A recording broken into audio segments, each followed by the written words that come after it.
Hello friends आज की इस वीडियो में हम लोग पीएनआरडी आसाम का प्रीवियस ईयर 2018 में जो एग्जाम हुआ था उस एग्जाम में जनरल नॉलेज में जो क्वेश्चंस पूछे गए थे उन क्वेश्चंस का पार्ट 2 देखेंगे। इससे पहले मैंने इस सीरीज का पार्ट 1 आप लोगों को प्रोवाइड किया है। अगर आपने पार्ट 1 को नहीं देखा है तो इस वीडियो के नीचे आप लोगों को पार्ट 1 का लिंक मिल जाएगा।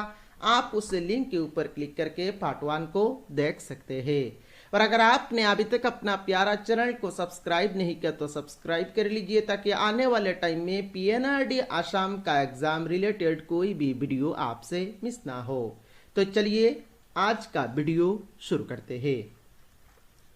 पहला क्वेश्चन नंबर 1 में बोल रहे थे कि which of the following states in India has the largest area under forest. इनमें से कौन सा स्टेट का सबसे ज्यादा एरिया फॉरेस्ट ने कवर किया है। तो फॉरेस्ट ने सबसे ज्यादा एरिया कवर किया है आपका मध्य प्रदेश स्टेट का। तो इस क्वेश्चन नंबर 1 का करेक्ट आंसर हो जाएगा आपका option B Madhya Pradesh. Next question number 2 में बोल रहे थे कि टीक ग्रोस मोस्ट अबंडेंटली इन। टीक इनमें से कहां पर सबसे ज्यादा ग्रो होता है। तो teak grows most abundantly in central India. तो इस क्वेश्चन नंबर 2 का करेक्ट आंसर हो जाएगा आपका option C central India.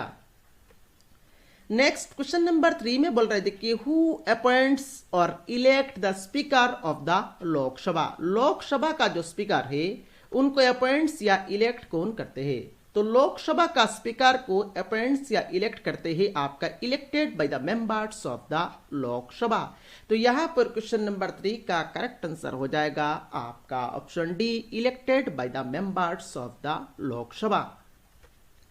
Next question number 4 में बोल रहे थे कि body is brought to the surface of the moon. मतलब अगर हम लोग एक बॉडी को सरफेस से मून में लेके जाए तो उस बॉडी में क्या इफेक्ट होगा।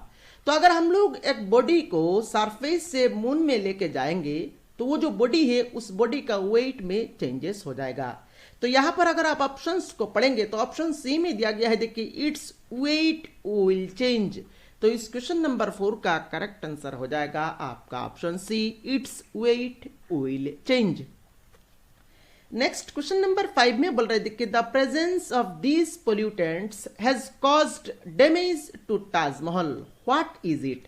मतलब ये एक ऐसा पोल्यूटेंट है जिसके कारण ताजमहल डैमेज हो सकता है। ये कौन सा पोल्यूटेंट से आप लोगों को बताना है। तो यहां पर देखिए अगर आप ऑप्शन को पढ़ेंगे तो ऑप्शन डी में दिया गया है SO2। SO2 मतलब SO2 का मतलब है सल्फर डाइऑक्साइड। तो ये जो सल्फर डाइऑक्साइड है इसके कारण आपका ताजमहल डैमेज हो सकता है।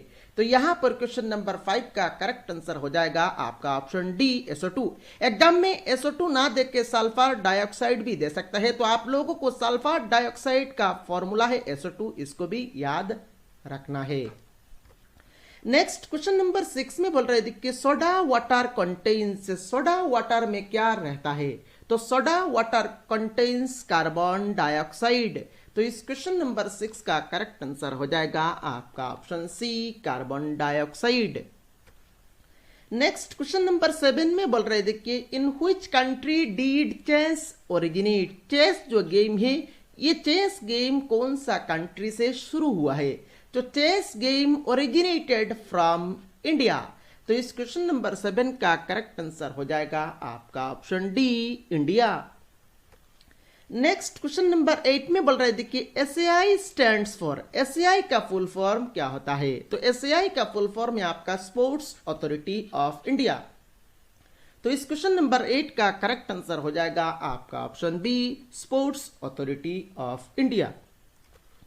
नेक्स्ट क्वेश्चन नंबर 9 में बोल रहे थे कि which of the following is not a member of SAARC. इनमें से कौन सा कंट्री आपका सार्क का मेंबर नहीं है।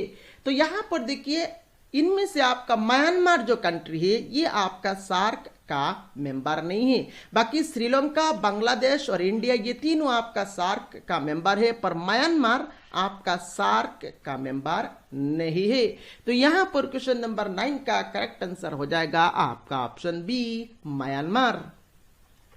नेक्स्ट क्वेश्चन नंबर 10 में बोल रहे थे कि where is the headquarter of the UN situated? UN means United Nations.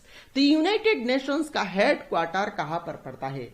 तो यूनाइटेड नेशंस का हेड क्वार्टर पड़ता है न्यूयॉर्क सिटी में। तो यहां पर देखिए ऑप्शन में तो न्यूयॉर्क नहीं दिया गया है, that means option D none of these इस क्वेश्चन का करेक्ट आंसर हो जाएगा।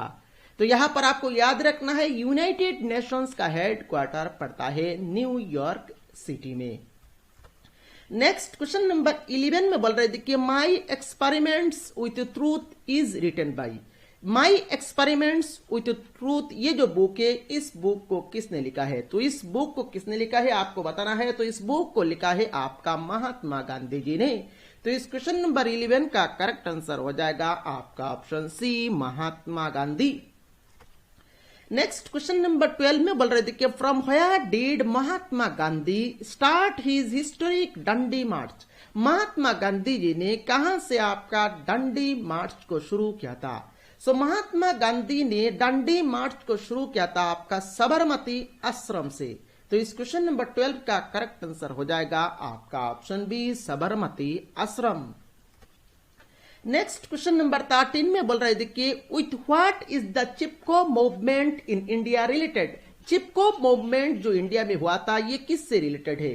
तो Chipko movement is related to conservation of forest and wild life. तो इस क्वेश्चन नंबर 13 का करेक्ट आंसर हो जाएगा आपका option C conservation of forest and wild life. Next question number 14 में बोल रहे थे कि international women's day is celebrated on. International women's day कब सेलिब्रेट किया जाता है? तो हर साल इंटरनेशनल वुमेन्स डे सेलिब्रेट किया जाता है आपका मार्च 8 को। तो इस क्वेश्चन नंबर 14 का करेक्ट आंसर हो जाएगा आपका ऑप्शन डी मार्च 8। नेक्स्ट क्वेश्चन नंबर 15 में बोल रहे थे कि what is laughing gas. Laughing gas इनमें से कौन सा गैस को कहा जाता है? तो लाफिंग गैस कहा जाता है आपका नाइट्रस ऑक्साइड गैस को। तो इस क्वेश्चन नंबर 15 का करेक्ट आंसर हो जाएगा आपका option D nitrous oxide. Next question number 16 में बोल रहे थे कि which festival celebrates Christ's rising from death. Christ's rising from death के लिए इनमें से कौन सा फेस्टिवल सेलिब्रेट किया जाता है? तो क्रिस्टस राइजिंग फ्रॉम डेथ के लिए इनमें से आपका ईस्टर जो फेस्टिवल है इसको सेलिब्रेट किया जाता है। तो क्वेश्चन नंबर 16 का करेक्ट आंसर हो जाएगा आपका option A Easter. Next question number 17 में बोल रहे देखिए at the stroke of midnight when the world sleeps India will awake to life and freedom. तो ये जो सेंटेंस है इस सेंटेंस को किसने कहा था? तो ये जो सेंटेंस है इस सेंटेंस को दिया था आपका पंडित जवाहरलाल नेहरू जी ने। तो इस क्वेश्चन नंबर 17 का करेक्ट आंसर हो जाएगा आपका option C Pandit Jawaharlal Nehru. Next question number 18 में बोल रहे थे कि which of the following states elects the maximum number of members to the Rajya Sabha. Rajya Sabha के लिए इनमें से कौन सा स्टेट में सबसे ज्यादा मेंबर्स चुने जाते हैं, इलेक्ट किया जाते हैं? तो राज्यसभा के लिए इनमें से आपका सबसे ज्यादा मेंबर्स इलेक्ट किए जाते हैं आपका उत्तर प्रदेश स्टेट से। तो इस क्वेश्चन नंबर 18 का करेक्ट आंसर हो जाएगा आपका ऑप्शन ए Uttar Pradesh. Next question number 19 में बोल रहे थे कि which of the following is the custodian of the constitution of India. Constitution of India का कस्टोडियन किनको कहा जाता है? तो कॉन्स्टिट्यूशन ऑफ इंडिया का कस्टोडियन कहा जाता है आपका the supreme court of India को। तो इस क्वेश्चन नंबर 19 का करेक्ट आंसर हो जाएगा आपका option D the supreme court of India. Next question number 20 में बोल रहे थे कि who acts as the chancellor of state universities. State का जो यूनिवर्सिटीज होते हैं उनका चांसलर किनको एक्ट किया जाता है? तो एक्चुअली स्टेट का जो यूनिवर्सिटीज होते हैं वो स्टेट के अंडर में ही चलता है, स्टेट गवर्नमेंट का अंडर में ही चलता है। तो वो जो स्टेट का जो अंडर में जो स्टेट यूनिवर्सिटीज होते हैं उनका चांसलर किनको मनाया जाता है? तो उनका चांसलर मनाया जाता है आपका गवर्नर को। तो इस क्वेश्चन नंबर 20 का करेक्ट आंसर हो जाएगा आपका option A governor. Next question number 21 में बोल रहे थे कि who is to conduct the elections to the panchayats and municipalities. Municipalities और पंचायत का जो इलेक्शन है ये कौन कंडक्ट करता है? तो ये कंडक्ट करता है आपका स्टेट इलेक्शन कमीशन। तो यहां पर क्वेश्चन नंबर 21 का करेक्ट आंसर हो जाएगा आपका option C, state election commission. Next question number 22 में बोल रहे थे कि the president rule can be imposed for a period of, कितने दिन तक के लिए प्रेसिडेंट रूल लगाया जा सकता है? तो प्रेसिडेंट रूल लगाया जा सकता है आपका for a period of 6 months. तो क्वेश्चन नंबर 22 का करेक्ट आंसर हो जाएगा आपका option B, 6 months. Next question number 23 में बोल रहे थे कि stand up India scheme is associated with, इनमें से किसके साथ stand up India scheme associate है? तो stand up India scheme is associated with SC, ST and women entrepreneurs. तो इस क्वेश्चन नंबर 23 का करेक्ट आंसर हो जाएगा आपका option B, SC, ST and women entrepreneurs. Next question number 24 में बोल रहे थे कि eco mark is given to the Indian products that are, eco mark कौन सा इंडियन प्रोडक्ट्स में दिया जाता है? तो इको मार्क्स उन इंडियन प्रोडक्ट्स में दिया जाता है जो कि एनवायरमेंट फ्रेंडली है। तो क्वेश्चन नंबर 24 का करेक्ट आंसर हो जाएगा आपका option C, environment friendly. Next question number 25 में बोल रहे थे कि बुधन योजना as a measure of gifting land by the rich landlords to the landless laborers was stated by। तो ये जो सेंटेंस है, ये जो स्टेटमेंट है, इस स्टेटमेंट को किसने दिया था? तो इस स्टेटमेंट को दिया था आपका आचार्य विनोबा भावे ने। तो इस क्वेश्चन नंबर 25 का करेक्ट आंसर हो जाएगा आपका ऑप्शन ए, आचार्य विनोबा भावे।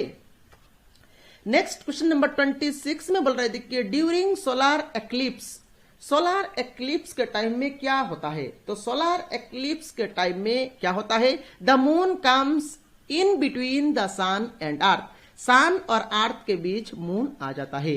तो यहां पर क्वेश्चन नंबर 26 का करेक्ट आंसर हो जाएगा आपका option B, the moon comes in between the sun and the earth. Next question number 27 में बोल रहे थे कि which of the following is the main constituent of biogas. Biogas का मेन कॉन्स्टिट्यूएंट क्या है? तो बायोगैस का मेन कॉन्स्टिट्यूएंट है आपका मीथेन एंड कार्बन डाइऑक्साइड। तो क्वेश्चन नंबर 27 का करेक्ट आंसर हो जाएगा आपका option A, methane and carbon dioxide. Next question number 28 में बोल रहे थे कि which one among the following is the richest source of vegetarian proteins. Vegetarian proteins के लिए इनमें से कौन सा आपका रिचेस्ट सोर्स है? तो वेजिटेरियन प्रोटीन्स के लिए सोयाबीन सबसे रिचेस्ट सोर्स है। तो इस क्वेश्चन नंबर 28 का करेक्ट आंसर हो जाएगा आपका option C, soybean. Next question number 29 में बोल रहे थे कि HTML स्टैंड्स फॉर। तो HTML का फुल फॉर्म क्या होता है? HTML का फुल फॉर्म होता है आपका हाइपर टेक्स्ट मार्कअप लैंग्वेज। तो इस क्वेश्चन नंबर 29 का करेक्ट आंसर हो जाएगा आपका option C, hyper text markup language. Next question number 30 में बोल रहे थे कि which one of the following is not a computer language. इनमें से आपका कौन सा कंप्यूटर लैंग्वेज नहीं है? तो बेसिक, कोबॉल, फॉर्ट्रान ये आपका कंप्यूटर लैंग्वेज है, पर लोटस आपका कंप्यूटर लैंग्वेज नहीं है। तो क्वेश्चन नंबर 30 का करेक्ट आंसर हो जाएगा आपका ऑप्शन सी, लोटस। तो इस वीडियो में सिर्फ इतना ही। अगर आपने अभी तक इस चैनल को सब्सक्राइब नहीं किया तो सब्सक्राइब कर ले, वीडियो को लाइक करें, अपने सारे फ्रेंड्स के साथ शेयर करें। Thank you for watching this video.